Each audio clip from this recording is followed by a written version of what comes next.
जय हिंद मेरे सभी प्यारे विद्यार्थियों को, मैं राहुल एक बार फिर से आप सभी का स्टडी आइकन में स्वागत करता हूं। तो आज हम करने वाले ज्योमेट्री का पार्ट 11। ठीक है, तो जो कल करा था उससे आगे बढ़ते हुए हम क्वेश्चंस को सॉल्व करेंगे। ठीक है, तो कुछ चीज़ें देख लेते हैं एक बार। हमने कल क्या करा था, हमने देखे थे कुछ इस तरह क्वेश्चन। देखो क्वेश्चन ले लेते हैं सीधा डायरेक्ट। हमने क्वेश्चन करे थे सिमिलर ट्रायंगल से रिलेटेड। तो अगर क्वेश्चन मैं इस तरह से देता हूँ एक आपको, क्योंकि टाइम वेस्ट करके कोई फ़ायदा नहीं है, जल्दी से क्वेश्चन ले लीजिए। अगर इस तरह से कोई क्वेश्चन आ जाता है,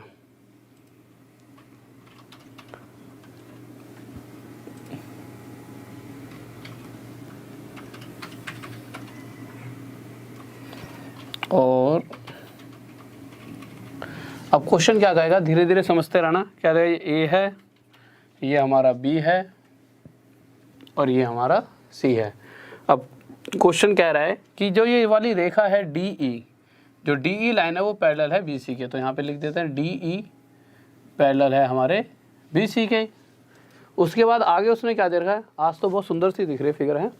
तो आगे जब देखा तो उसने आगे क्या क्या रखा हमारे को, उसने एक लाइन और खींच रखी है ऐसे डी एम, ये रहा एम पॉइंट, और एक लाइन यहाँ से ज्वाइन करके सी। तो वो कह रहा है डी एम और सी भी आपस में पैरेलल है। तो डी एम पैरेलल है सी के। अब देख लेते हैं वो हमसे पूछ कर रहा है।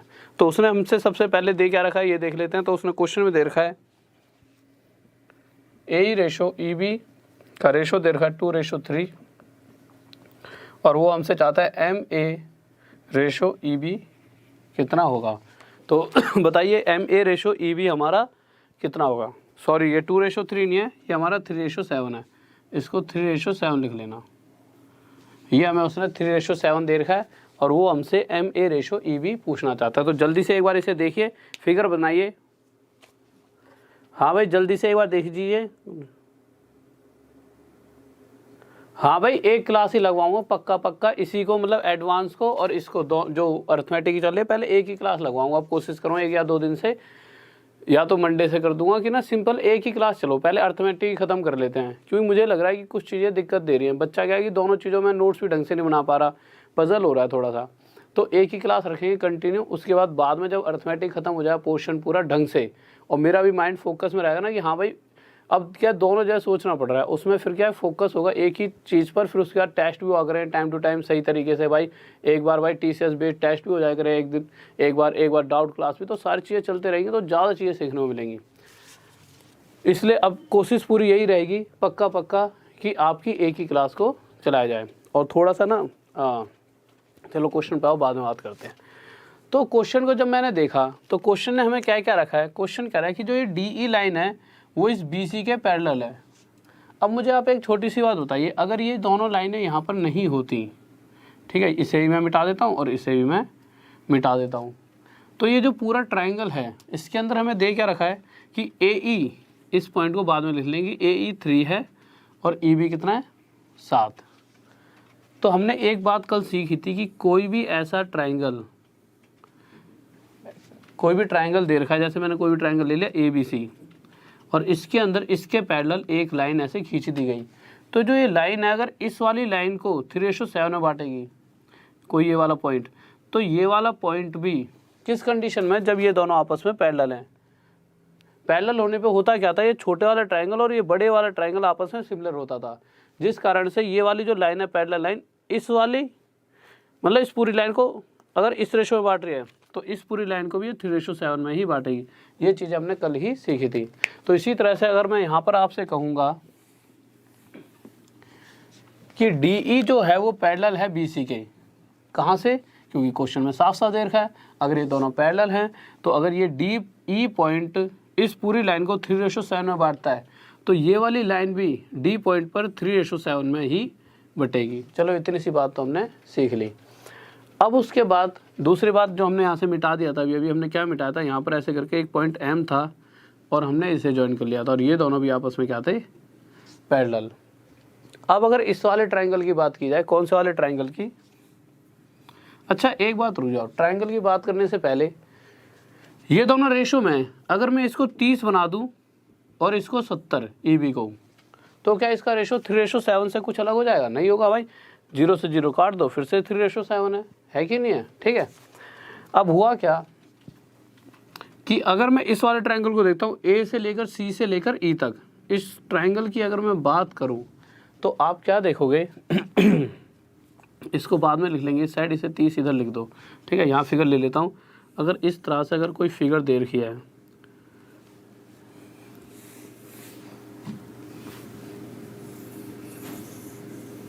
इस तरह से कोई फिगर है, इसके पैरेलल ये लाइन है, और मैं कहूँ कि ये पॉइंट हमारा डी है, ये वाला पॉइंट ये ले लिया डी, और ये पॉइंट मेरा क्या है, ये पॉइंट है मेरा ई, और ये पॉइंट एम, और ये पॉइंट है मेरा ए, और ये पॉइंट है सी। अगर इस ट्रायंगल को देखा गया और इसके अंदर अगर ये 3:7 है और ये दोनों लाइन पैरेलल हैं, तो ये भी तो 3:7 हो जाएगा। मतलब ए एम और एम ई का जो रेशो होगा, ये रेशो है, ये नहीं है कि इसकी लेंथ 3 है। मतलब जो भी अगर इनका टोटल होगा, जैसे 10 होता है इनका टोटल, कि ये 10 मीटर की लेंथ होती है इसकी पूरी, ए से लेकर ई तक, तो 10 में से 3 ये होती, 7 ये होती अगर ये 20 होती तो 20 में से 6 ये होती, 14 ये होती। इस तरीके से रेशो की बात कर रहा है। तो यहाँ पर मैंने देखा इनका रेशो भी 3:7 आ जाएगा। इस बात में किसी बच्चे को डाउट जल्दी से बताइए, कोई दिक्कत नहीं है। तो आगे चलते हैं। अब मुझे आप एक बात बताइए, अगर क्वेश्चन के हिसाब से भाई यहाँ से लेकर यहाँ तक हिस्सा 3 और ये हिस्सा 7, अगर टोटल ये 10 मीटर लंबाई होती, ए से लेकर ई तक की लंबाई अगर 10 मीटर होती, तो उसमें से 3 हिस्सा इसका होता और 7वां हिस्सा इसका होता। पर क्वेश्चन के हिसाब से जब हमने देखा तो यहाँ से लेकर यहाँ तक की लेंथ कितनी ले रखी है हमने, 30। अगर 30 लेंथ है तो इससे कितना गुना आता है, 3। तो इसी प्रकार ए एम की लंबाई भी 3 गुना ज़्यादा 9 हो जाएगी, और एम ई की लंबाई भी 3 गुना ज़्यादा कितनी हो जाएगी, 21। अब क्वेश्चन पूछ रहा है M A ratio E B बताइए। तो एम से लेकर ए तक की वैल्यू कितनी है हमारी, 9, और ई से लेकर बी तक कितना है, 70, ठीक है। एम ई पूछा या एम ए पूछा, चलो एम ए पूछ लेते हैं। तो एम ए की वैल्यू कितनी है, 9, और ई बी की वैल्यू कितनी है, 70, और यही क्या आ जाएगा हमारा आंसर। किसी बच्चे को डाउट जल्दी से बताइए। हाँ भाई जल्दी से बताइए, किसी को डाउट। हाँ भाई ये देर का ये निकालना, M A ratio E B निकालना था, ये पूछा गया था, ठीक है। M A ratio E B निकालना था। अगर वो क्वेश्चन में ये कह देता कि हमारे को निकालना है M E ratio E B, question में क्या कह देता, M E ratio E B निकालना है, तो हम क्या देखते, एम ई कितना है 21 और ई बी कितना है 70, और इसे जब आपस में काटते तो 7 से ये 3 पे जाता और ये 7 से 10 पर, और 3:10 हमारा क्या आ जाता आंसर। इस बात में किसी बच्चे को डाउट जल्दी से बताएं। ठीक है, तो अगले क्वेश्चन पर चलते हैं। इसी तरह का एक क्वेश्चन हो लेते हैं बहुत प्यारा सा, और आप सभी को क्वेश्चन करना है खुद अपने आप। तो यही फिगर है सेम, क्वेश्चन क्या कह रहा है, और जल्दी से करेंगे क्वेश्चन को।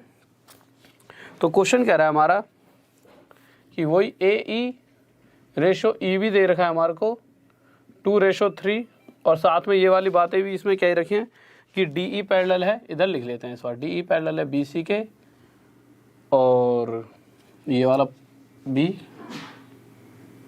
ये ए भी, ठीक है। और क्या रहा है, डी एम पैरेलल है सी के, और साथ में उसने और क्या दे रखा है हमारे को, और कुछ नहीं दे रखा, और उसने हमसे पूछा है M A ratio E B बताइए। तो M A ratio E B बताइए। तो फिर से आप जल्दी जल्दी करके देख लेते हैं होगा क्या। अगर ये लाइनें नहीं दे रखी होती तो मैं देखता कि ए ई रेशो, ए ई मतलब यहाँ से लेकर यहाँ तक कितना दे रखा है 2, और ई बी यहाँ से लेकर यहाँ तक 3। और आपको पता है कि अगर इस ट्राइंगल के अंदर इसके पैरेलल ये है, तो ये पॉइंट अगर इस लाइन को 2:3 में बांट रहा है, तो ये पॉइंट भी इस लाइन को 2:3 में बांटेगा, पहला स्टेप। फिर उसके बाद अगर मैं इसको यहाँ पे ऐसे जोड़ देता हूँ और इसको मैं यहाँ पे जोड़ देता हूँ, तो ये एम पॉइंट ले लिया हमने। तो आप देखोगे अगर मैं इसको यहाँ से मिटा दूँ 1 मिनट के लिए, तो आप देखोगे ये एक ट्राइंगल बन गया, ई से लेकर सी से लेकर ए पर। इस ट्राइंगल में ये और ये आपस में पैरेलल हैं, तो इस पैरेलल लाइन का एक पॉइंट यहाँ पर है जो इस वाली लाइन को 2:3 में बांट रहा है, और इसी पैरेलल लाइन का एक पॉइंट यहाँ पर है, और जो इस पूरी ए ई लाइन को भी किस में बांट देगा 2:3 में। अब मेरी भाई ये रेशो में 2:3 है ना, तो इसको अगर मैं 20 मान लूँ और इसको 30, सिर्फ कैलकुलेशन के लिए मान रहे हैं, तो कोई दिक्कत थोड़ी है। आप सोचो सर 2BC क्यों आना, इसे आप 40 मान लो तो इसे भी मतलब इसके हिसाब से इंक्रीज कर देंगे, ठीक है, इसको 60 मान लेंगे। रेशो मतलब कटने के बाद 2:3 ही रहना चाहिए। अब अगर देखो आप यार यहाँ लिख लेते हैं, ठीक है, कि अगर टोटल 5 मीटर की ए की लेंथ 5 मीटर होती तो उसमें से पक्का ये 2 मीटर होती है और ये पक्का 3 मीटर की होती है एमई। पर क्वेश्चन कह रहा है कि ए की लेंथ 5 मीटर नहीं है, जो हमने मानी है वो 20 मानी है। कितने गुना आया था, 4। तो इसी प्रकार एम की लेंथ भी 2 ना होकर उससे 4 गुना आया था, कितने हो जाएगी, 8। तो क्वेश्चन क्या कह रहा है, एम ए की वैल्यू 8 आ गई, और इस कंडीशन पर इस डाटा के हिसाब से ई बी की वैल्यू हमारी कितनी है, 30। तो ई बी की वैल्यू कितनी आ गई, 30। जो करता है काट दो यार, 2 से काटूंगा 4 पर और ये की तरफ जाएगा 15 पर। ये हमारा क्या आ गया, आंसर। किसी बच्चों को डाउट जल्दी से बताइए।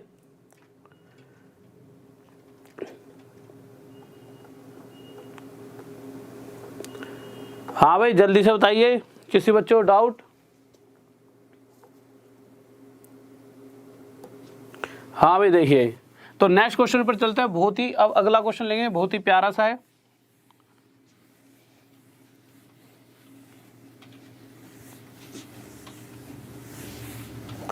तो अगले क्वेश्चन पर चलते हैं। किसी बच्चों को डाउट?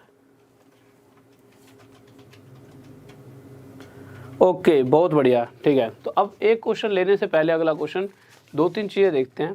देखिए अभी तक हमने क्या सीखा था कि अगर 2 सिमिलर ट्राइंगल्स हैं, जैसे मैंने बना दिया, एक ट्राइंगल ये है और एक ट्राइंगल मैंने ये ले लिया, ये दोनों आपस में सिमिलर है, और मैं कह दूं इसकी साइड 3 है और इसकी साइड 2 है, और मैं इन दोनों के एरिया का रेशो निकालना चाहूँ, तो इन दोनों का एरिया का रेशो जो होगा वो क्या होगा, इस साइड का स्क्वायर 9 और इस 2 का स्क्वायर कितना हो जाएगा, 4।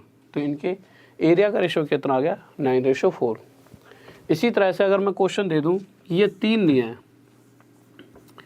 ये 4 है और ये कितना है, 5 है, और मैं पूछूं इनके एरिया का रेशो, तो एरिया का रेशो क्या होगा, साइड का इसका स्क्वायर 16 और इसका स्क्वायर 25। ये इनके एरिया का रेशो आ जाएगा। किस कंडीशन में, जब दोनों ट्राइंगल्स आपस में सिमिलर होंगे।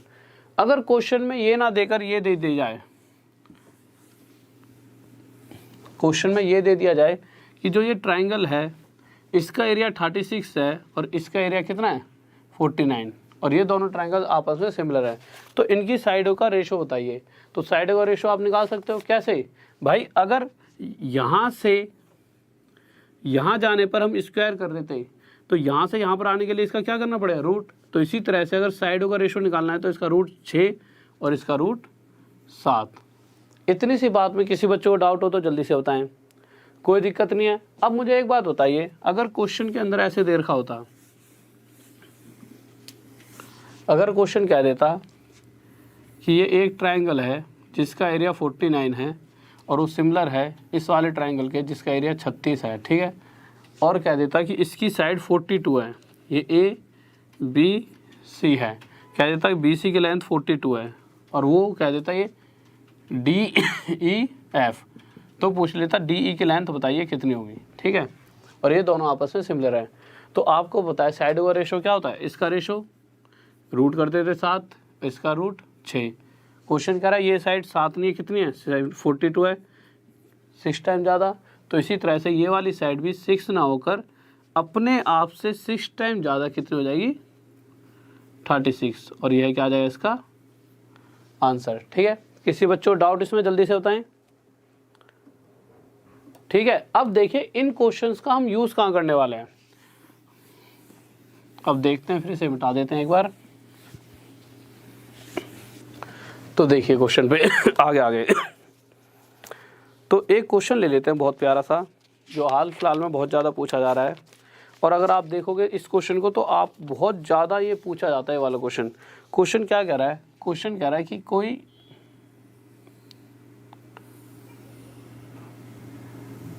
एक ट्राइंगल दे रखा है, ठीक है, और कह रहा है ये ट्राइंगल ए बी सी है। बहुत ध्यान से इस फिगर को बना लेना, कम से कम 3 से 4 बार सेम टू सेम ये क्वेश्चन पूछा जा चुका है, बहुत ही ज़्यादा इंपॉर्टेंट क्वेश्चन है। कह रहा है ए बी सी कोई ट्राइंगल है और डी ई कोई लाइन है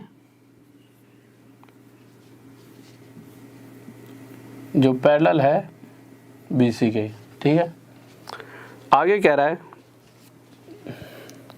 AD रेशो DB हमें दे रखा है बराबर 2:3 के। तो वो हमसे ये पूछना चाहता है ये जो शेडेड पोर्शन है, शेडेड पोर्शन कौन सा पोर्शन है? DECB is what percent of triangle ABC,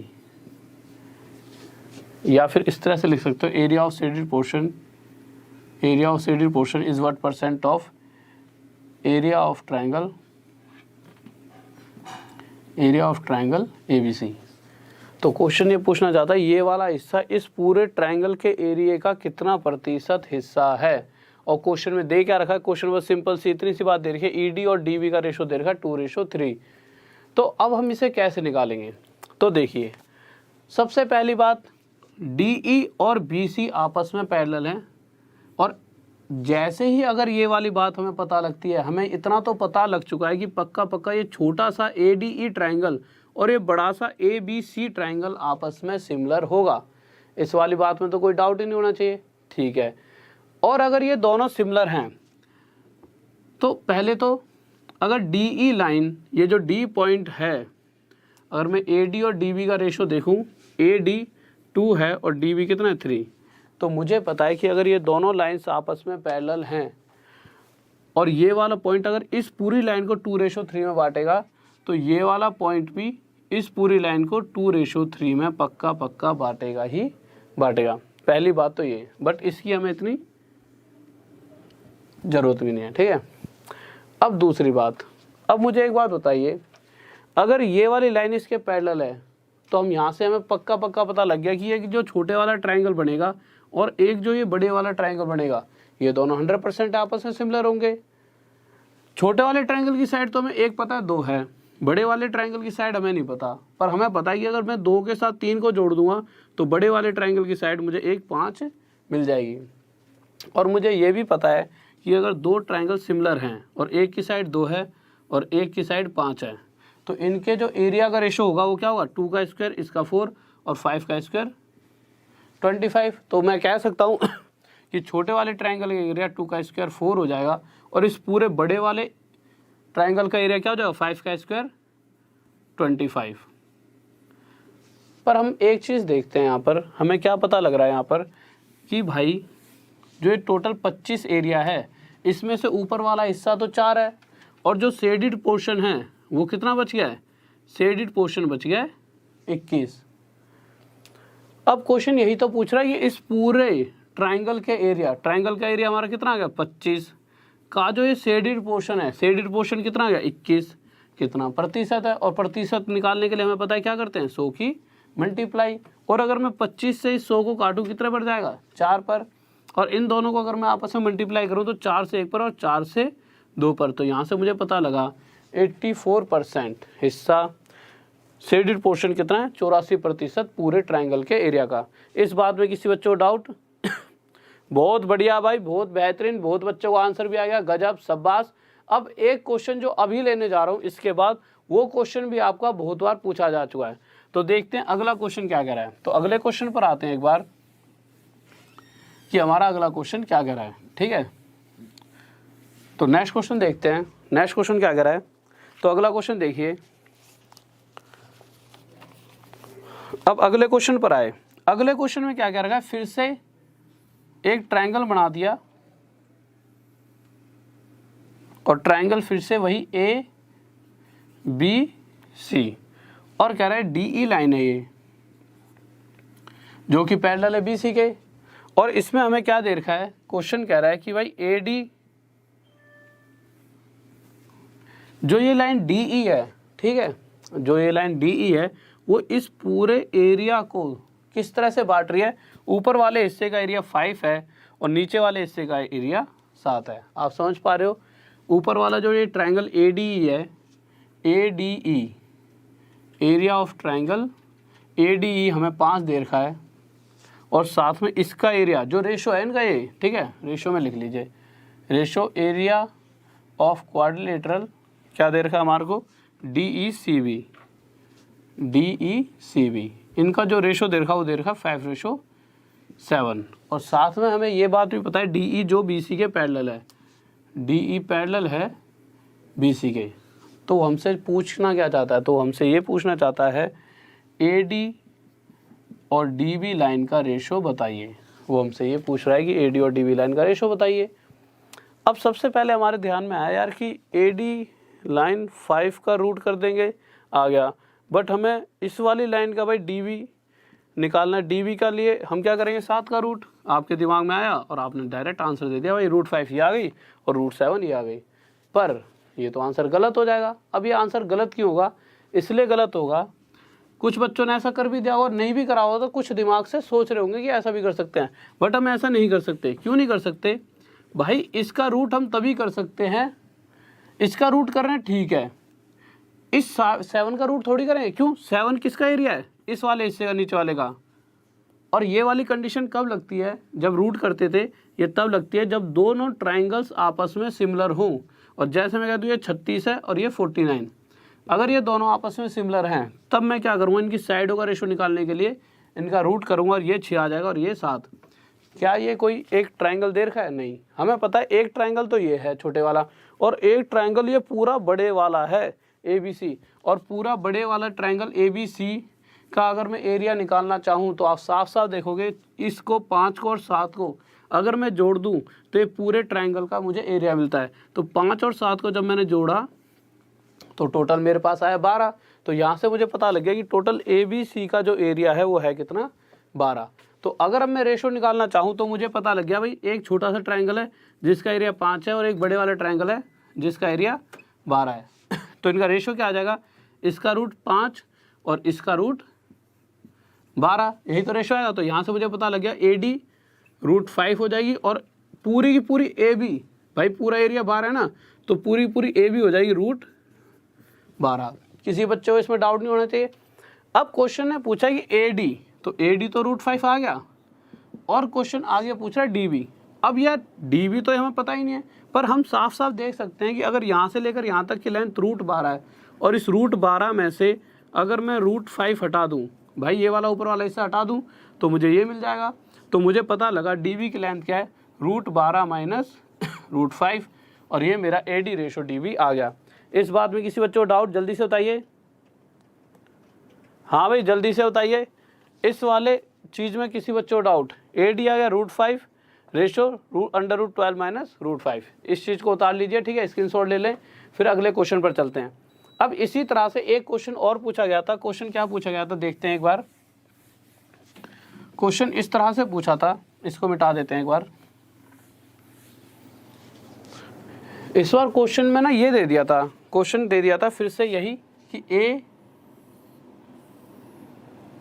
और ये वाला क्वेश्चन सबसे ज़्यादा पूछा गया जो अभी करा रहा हूँ, ठीक है। इसी मतलब ये बेस पे हर बार क्वेश्चन बहुत ज़्यादा आते हैं, ठीक है।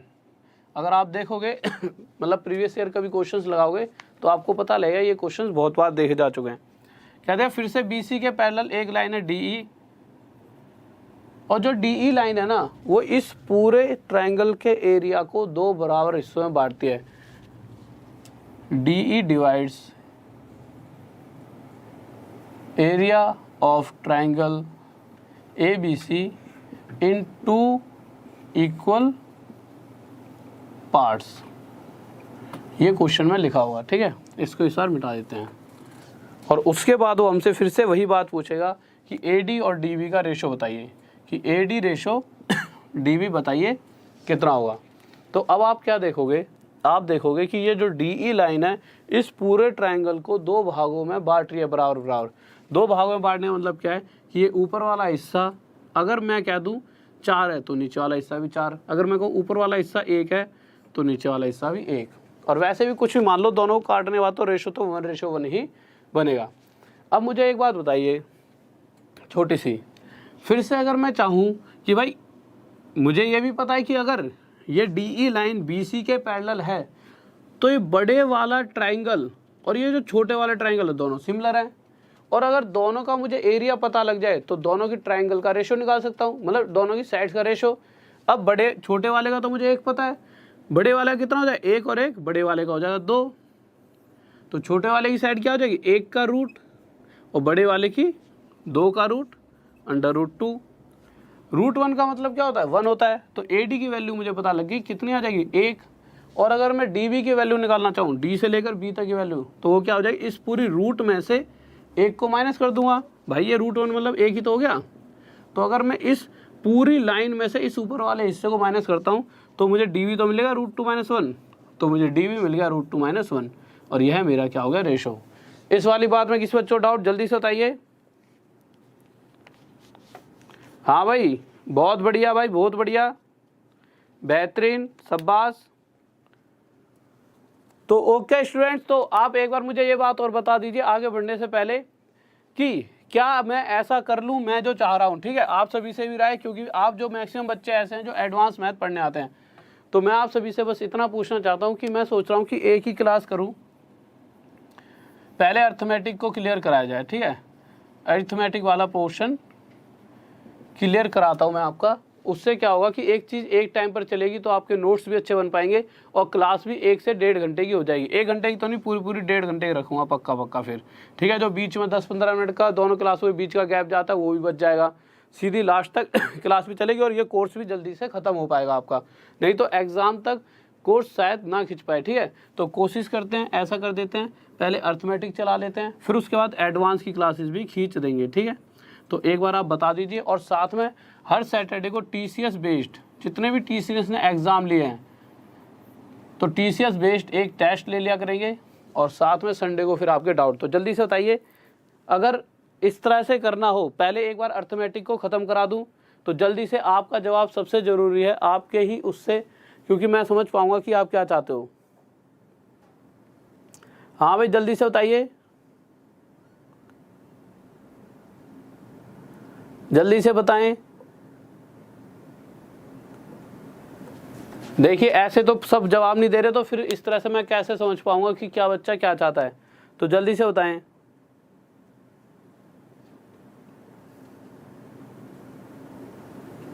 अच्छा, IPL से पहले एक क्लास, सही है भाई, सही है, हैं?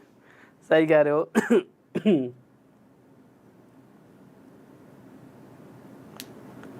हाँ भाई,